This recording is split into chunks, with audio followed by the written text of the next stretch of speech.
हरिओम तत्सत। नमस्कार। आप सभी का तहे दिल से जीवन दर्शन नाम के इस YouTube चैनल में स्वागत है, वंदन है, अभिनंदन है। त्रिनेत्र, आज जो हम चर्चा करेंगे, चर्चा का जो विषय है उसका नाम है त्रिनेत्र। अब त्रिनेत्र जो है बोलते ही दिमाग में आता है कि ये बिल्कुल शंकर भगवान सदाशिव शंकर त्रिनेत्र वाले हैं, त्रिदेव ब्रह्मा विष्णु महेश। तो बेसिकली आज जो हम बात करने वाले हैं वह बात है ट्राइलॉजी ऑफ लाइफ। कहीं भी तीन चीज की महत्व है। जैसे मैं बोलता हूं ओम, ये भी अ उ म तीन चीज से मिल करके बना है। शरीर की भी प्रधानता में वात कफ पित्त, ठीक ना। तीन व्यक्ति का सबसे ज्यादा महत्व है, माता पिता और गुरु। तो सांसारिक दृष्टि से हो कि आध्यात्मिक दृष्टि से हो, ये तीन चीज सबसे इंपॉर्टेंट है। तो आज हम बात करेंगे ट्राइलॉजी ऑफ लाइफ, त्रिनेत्र। भगवान शिव के ललाट पर भ्रू मध्य एक जो आज्ञा चक्र है, यहाँ पर ये त्रिनेत्र का संबोधन है। दो नेत्र तो हैं ही, ये तीसरा नेत्र है। यह जो है नेत्र है जो कि हम अपने आप को अंदर से देखें। हम क्या है, ये आंखें सारे संसार तो देखती है लेकिन खुद को नहीं देख पाती है। खुद को देखने के लिए ये तीसरे नेत्र की जरूरत पड़ती है। शायद इसीलिए इसका महत्व इतना ज्यादा है, जिसे ज्ञान चक्षु भी कहते हैं। इसको ज्ञान चक्षु कहते हैं। तो हम सबों को भी त्रिनेत्र है, ऐसा नहीं कि सिर्फ शंकर भगवान को था, लेकिन यह प्रायः बंद रहता है, इसलिए हम सभी अज्ञानी हैं। जिस दिन अपने आप को जान लेंगे, यह अंदर की ओर जो है आंख है, हम अपने आप को जिस दिन देख पाएंगे उसी दिन ज्ञानी कहला पाएंगे। जिस दिन यह त्रिनेत्र ज्ञान चक्षु खुल जाएगा, हम भी ज्ञानी हो जाएंगे, जैसे हमारे ऋषि मुनि ज्ञानी हुआ करते थे। यह आंख शिव को बाहर की तरफ भी खुलती है और अंदर की तरफ भी खुलती है। जब तक यह ज्ञान चक्षु बंद है तभी तक भ्रम, संशय, अविश्वास, अज्ञान, संदेह इत्यादि चीजें हैं और हम अंधकार में भटक रहे हैं। जैसे अंधकार में रस्सी सांप का भ्रम पैदा कर देती है, लेकिन प्रकाश में रस्सी को रस्सी रूप में जब देखा जाता है, यही तो दर्शन है, जीवन दर्शन। जो यथार्थ है वह दिख जाए। जैसे रस्सी अंधकार में हमें सांप की तरह नजर आती है, तो वह एक्चुअली है क्या, रस्सी है। तो जो जैसा है वो वैसा का वैसा देखना ही क्या है, दर्शन शास्त्र है। हाथी को हाथी हम देख लें तो दर्शन शास्त्र है, लेकिन एक अंधे को जब आप हाथी दिखाएंगे तो पैर पकड़ेगा तो उसको लगेगा कि ये कोई घर का खंबा है, जब पेट पकड़ेगा तो लगेगा दीवार है, जब सूंड पकड़ेगा तो लगेगा कि ये जो है अजगर सांप है। तो वह बेसिकली दर्शन नहीं है। अपनी जगह पर वो सही है, अपनी जगह पर वो सही है, लेकिन सत्य चीजें ये नहीं है। जो है सो है, उसको उस जैसा है वैसा देखना ही दर्शन शास्त्र है। उसी प्रकार जब हमारा ज्ञान चक्षु खुल जाता है तो जो जैसा है वैसा का वैसा दिखता है, हमें कहीं भ्रम नहीं होता है। जैसे ये संसार भ्रम है, हम लोग दर्पण में अपने आप को देखते हैं, हम दिखते तो हैं लेकिन हम हैं नहीं वहां पे। छाया सत्य नहीं है जरूर, दिख रहे हैं लेकिन वह सत्य नहीं है। वही ज्ञान चक्षु है।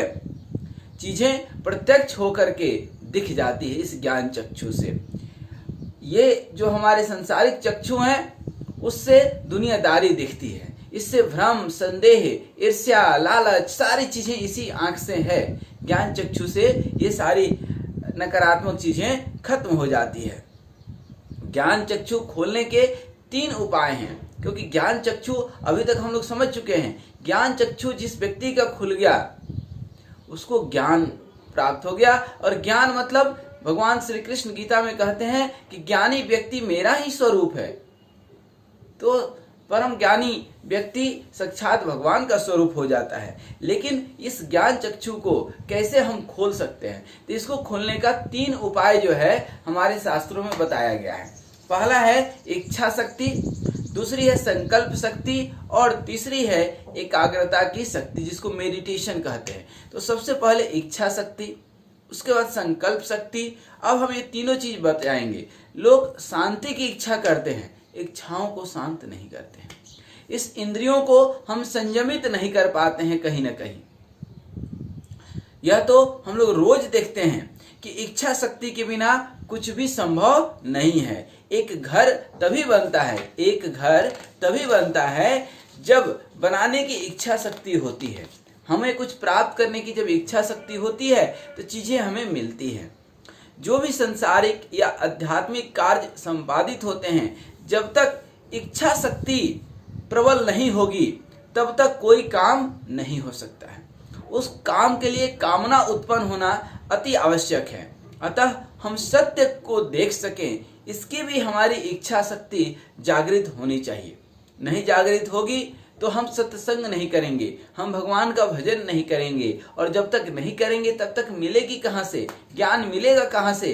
ज्ञान तो ध्यान में है, किताबों में ज्ञान नहीं है। किताब पढ़ करके पोथी पढ़ी पढ़ी जगुआ पंडित भया न कोई, ढाई आखर प्रेम का जो पढ़े सो पंडित। प्रेम, ठीक है ना? तो जो चीज चाहिए उसके प्रति आपका आकर्षण होना चाहिए। That is the law of attraction. तो पहला है ज्ञान चक्षु खोलने का उपाय, वह है कि हम अपने अंदर इच्छा शक्ति को प्रबल करें कि हमें ज्ञानी बनना है। दूसरा है संकल्प की शक्ति। लोग कुछ बार बार संकल्प लेते हैं, वादा करते हैं, फिर वादा खिलाफी कर जाते हैं। एक तरह से उनको ये चीजें, इन चीजों की आदत पड़ जाती है। जो बात बात में कसम खाते हैं, कसम खा करके ही कोई बात बोलते हैं, इसका मतलब कि वो झूठ ही बोल रहे हैं। जिसको झूठ बोलना ही होता है वह प्रायः कसम खाएगा ही खाएगा। कसम नहीं खाएगा तो उसको मजा ही नहीं आएगा, सच झूठ बोल ही नहीं पाएगा। तो झूठ बोलने के लिए पहले वो कसम खा लेता है। तो संकल्प शक्ति की यदि बात करें तो संकल्प शक्ति, एक व्यक्ति साधक के पास आया, एक कोई जो है संत महात्मा के पास एक व्यक्ति आया। साधक एक पत्थर पर बैठा था। उस व्यक्ति ने पूछा कि इस पत्थर पर किसका अधिकार है? साधक ने उत्तर दिया कि लोहे का।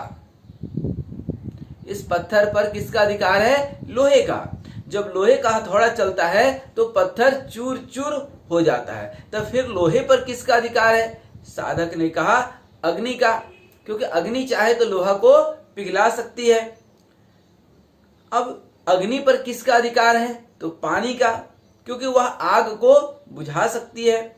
उस व्यक्ति ने पुनः पूछा तो फिर पानी पर किसका अधिकार है? तो पानी पर हवा का अधिकार है, क्योंकि हवा पानी को सुखा डालती है, उड़ा देती है। फिर आगे प्रश्न किया हवा पर किसका अधिकार है? साधक ने कहा संकल्प शक्ति का। हवा पर किसका अधिकार है? संकल्प शक्ति का। मनुष्य की संकल्प शक्ति ऐसी है कि हवा को भी बस में कर ले। मनुष्य अपने प्राण वायु को बस में कर ले तो वह सर्वज्ञ हो सकता है। संकल्प के द्वारा आदमी बड़ा सा बड़ा काम कर सकता है। हम आशीर्वाद मांगते हैं, शुभ कामनाएं देते हैं। यह क्या है? यह बेसिकली संकल्प शक्ति ही तो है। मारण, उच्चाटन आदि विधि के द्वारा संकल्प शक्ति को किसी के विनाश के लिए भी प्रयोग किया जाता है और उसका अनिष्ट हो जाता है। एक रोगी अगर हमेशा भावना करते रहे कि मैं ठीक हूं तो वह जल्दी ही स्वस्थ हो जाता है। अतः मन को प्राण के साथ संकल्प शक्ति से जोड़ दिया जाए तो सब कुछ बस में हो सकता है।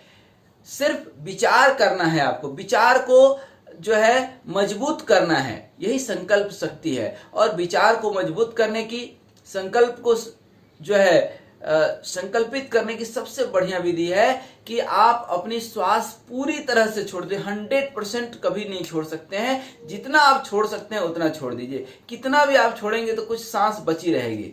सांस छोड़ने के बाद आप जो है रुक जाए और अब जो भी चाहते हैं उसको दोहराएं बार बार। यही संकल्प शक्ति आपकी मजबूती प्रदान करने की एक बहुत सरल विधि है।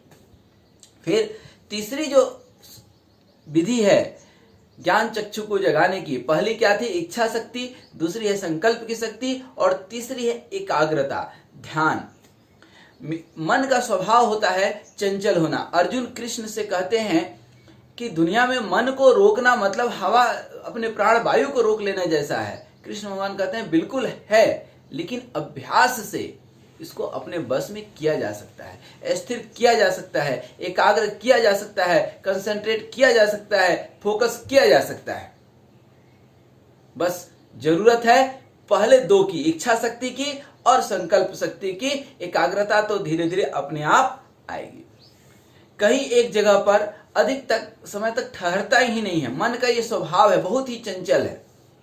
अपने मन को देखते रहने से यह बात समझ में आ जाती है। इसे कहीं एक जगह एकाग्र करने से एक अलौकिक शक्ति हमारे अंदर जागृत होती है। इसीलिए तो ध्यान की, समाधि की, एकाग्रता की, फोकस की, कंसंट्रेशन की। आप लेंस देखते हैं ना, लेंस ऐसे बिखरा पड़ा है, कोई नहीं पूछता है, लेकिन उसी लेंस को जो है आप सूरज की रोशनी दिखाएं तो सूरज की रोशनी को इकट्ठा करके वो आग लगा देता है, कहीं भी लकड़ी को जला देता है।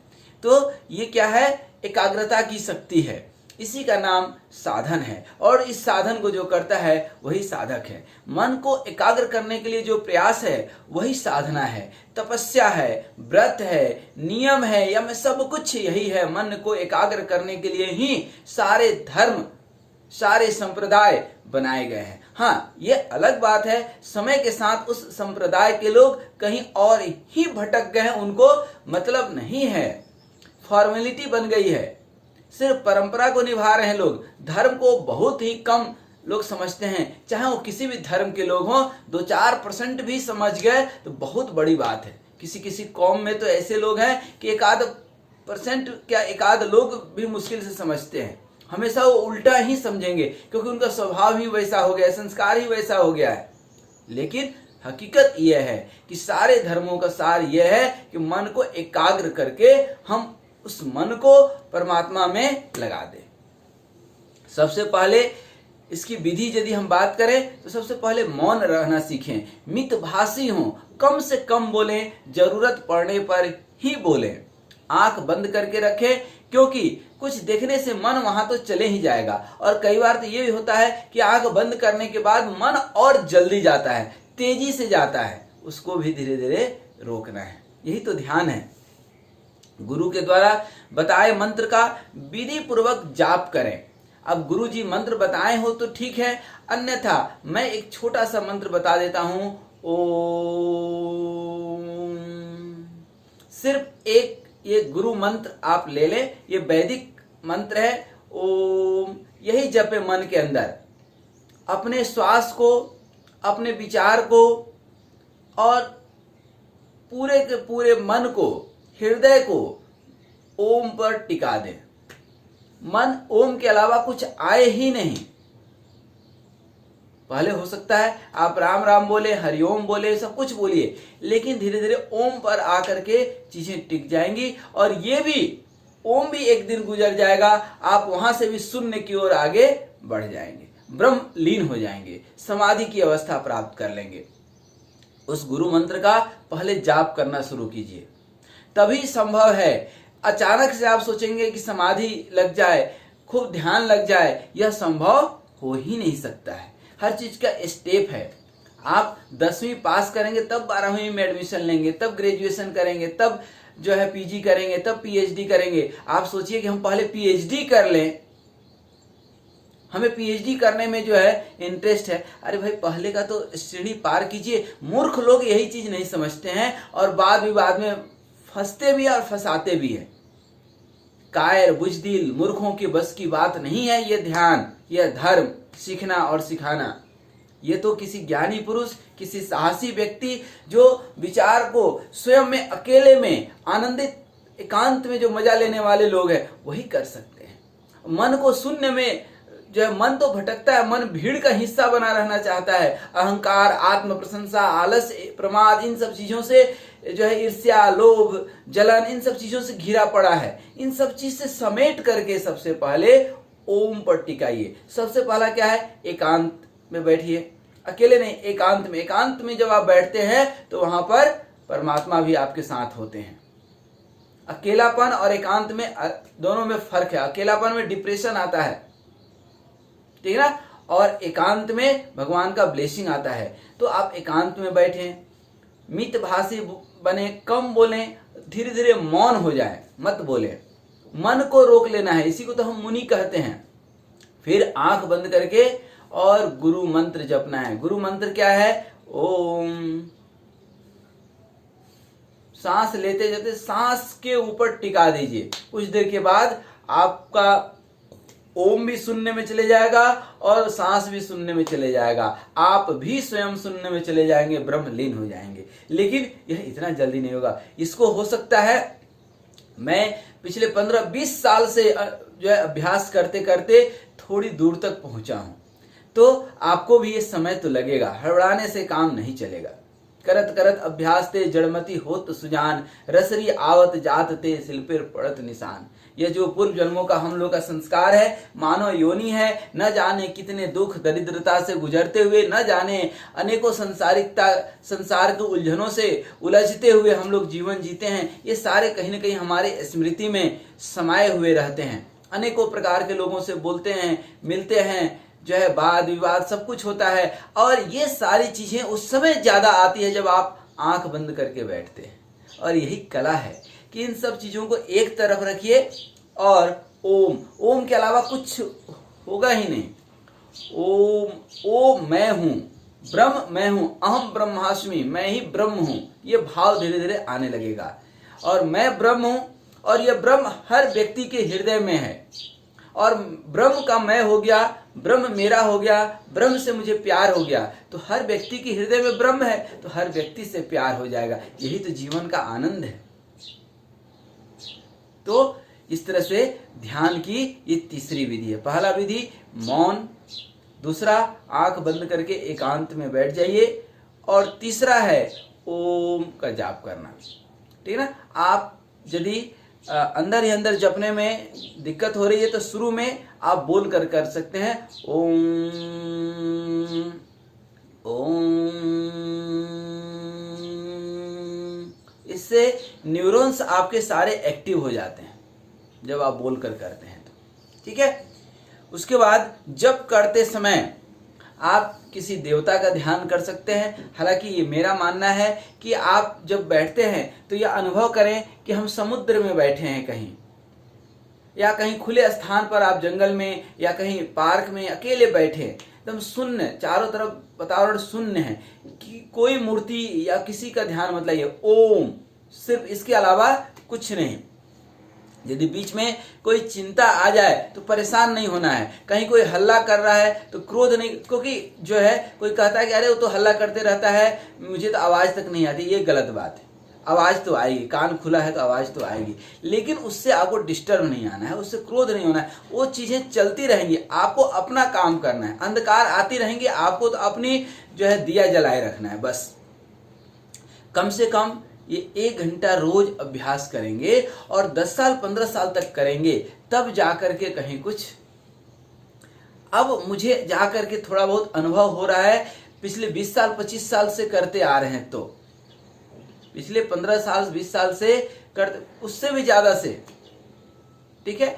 तब जाकर के अब थोड़ी बहुत जो है अनुभव, और जो है उन चीजों पर चूंकि अनुभव हो गया, वो चीज मैं देख लिया, तो अब मैं पूर्ण विश्वास के साथ आपको बता सकता हूं, आपके साथ शेयर कर सकता हूं। जिनको अनुभव ही नहीं हुआ है, जो 6 महीना साल भर से कर रहे हैं, तो मुझे नहीं लगता कि 6 महीना साल भर से वो इस स्थिति में पहुंच जाते हैं। और यदि इस स्थिति की वो वर्णन करते हैं, इसका मतलब वो झूठ बोल रहे हैं, क्योंकि 6 महीने साल भर की चीज नहीं है। ये तो गुरु के सानिध्य में रह करके कई सालों तक जब आप करते हैं अभ्यास, तब जाकर के वह धीरे धीरे ध्यान, समाधि और अनुभव में चीजें उतरती हैं। और उस अनुभव को आप शब्दों में वर्णन कर नहीं सकते हैं, और कोई यदि शब्दों में वर्णन करने की कोशिश कर रहा है, इसका मतलब कि उसको अनुभव मिला नहीं। तो ये अनुभव आप लीजिए तो सही। तो इसके लिए जरूरी है कि रोज 1 घंटा प्रयास करें, और रोज प्रयास करें, ठीक ना। जब इसका अभ्यास हो जाएगा तो अनुभव होगा कि कितनी बड़ी शक्ति से आप जुड़ रहे हैं। लोग टुच्चे लोग देखते हैं, नेताओं के साथ फोटो खिंचवा करके बड़ा प्रसन्न होते हैं, कि अरे ये तो फलाने आदमी हमारे जान पहचान का, स्टेटस पे लगाएगा, ये टाई कोट पैंट और लगा करके जो है जंगली बन करके और जो है स्टेटस लगाता है। उस समय स्टेटस नहीं, उसका स्टेटस ही नहीं है। जो व्यक्ति स्टेटस दिखाने की कोशिश करे समझ जाइएगा कि उसका कोई स्टेटस है ही नहीं, सीधी सी बात है। जो मौन के तरफ बढ़ जाता है इसका मतलब कि वो समझदार है। जो दिखास छपास और बकवास से दूर है समझिएगा कि वो थोड़ी बहुत उसको ज्ञान आ गया है। तो जब इच्छा शक्ति, संकल्प शक्ति और जो है एकाग्रता की शक्ति तीनों का एक साथ विकास होता है तो ये तीनों शक्तियां हमारे तृतीय चक्षु को खोलने के लिए जो है प्रयासरत हो जाती है। तब अंधकार से प्रकाश की ओर हम जाने लगते हैं। तब यथार्थ में तमसो मा ज्योतिर्गमय का अनुभव होता है। अंदर एक स्वयं प्रभा, स्वयं का प्रकाश जगता है। बोलिएगा सर स्वयं का प्रकाश अंदर कैसे होता है? अरे भाई आप सपना देखते हैं ना, आंख बंद रहती है, घर का लाइट ऑफ रहता है, लेकिन फिर भी आप गाड़ी घोड़ा में जा रहे हैं, फ्लाइट में जा रहे हैं, किसी से बात कर, प्रकाश दिखता है कि नहीं अंदर? लेकिन ये तो सपना है। टूटने के बाद, नींद टूटने के बाद वो अंदर की ज्योति खत्म हो गई, क्योंकि अंदर की ज्योति क्या थी? टेम्परोरी थी। अब जब आपका ज्ञान का प्रकाश जलेगा, ज्ञान चक्षु खुल जाएगा, तो वह प्रकाश स्वयं प्रभा की तरह हमेशा आपके अंदर जलते रहेगा। ठीक है? तो प्रकाश में जैसे सब कुछ साफ साफ दिखलाई देता है, उसी प्रकार योगाभ्यास के द्वारा एकाग्रता आने से सत्व गुण आपके अंदर बढ़ जाएगा। तब कहीं जाकर के लोभ, लालच, भ्रम, संशय, माया, ये सारी चीजें धीरे धीरे मिट जाएंगी और तब आप ज्ञानी कहला सकते हैं। ज्ञान का अनुभव आप कर सकते हैं। किताबों में ज्ञान नहीं है, ध्यान में ज्ञान है। ध्यान रखिएगा इस बात का। तो आइए आज से हम संकल्प लें कि हम अपने ज्ञान चक्षु को, इस आज्ञा चक्र को तेजोमय बनाएंगे, उसको खोलने की कोशिश करेंगे और इस कोशिश में आपको ध्यान काफी हद तक मदद करेगा। बिना ध्यान का, बिना समाधि का यह ज्ञान चक्षु खुलने वाला नहीं, अज्ञानी ही रह जाएंगे। तो आइए आज हम अपनी इच्छा शक्ति से, संकल्प शक्ति से, एकाग्रता के शक्ति से इस त्रिनेत्र, तीसरी जो चक्षु है, इसका नाम ज्ञान चक्षु, उसको खोलने का प्रयास करें। हम सब शिव का शिष्य बने, श्रीमद् भगवत गीता का अध्ययन करें और ओम एक मंत्र का जाप करते हुए ज्ञान चक्षु को खोलने का प्रयास करें। इन्हीं शुभकामनाओं के साथ हरि ओम।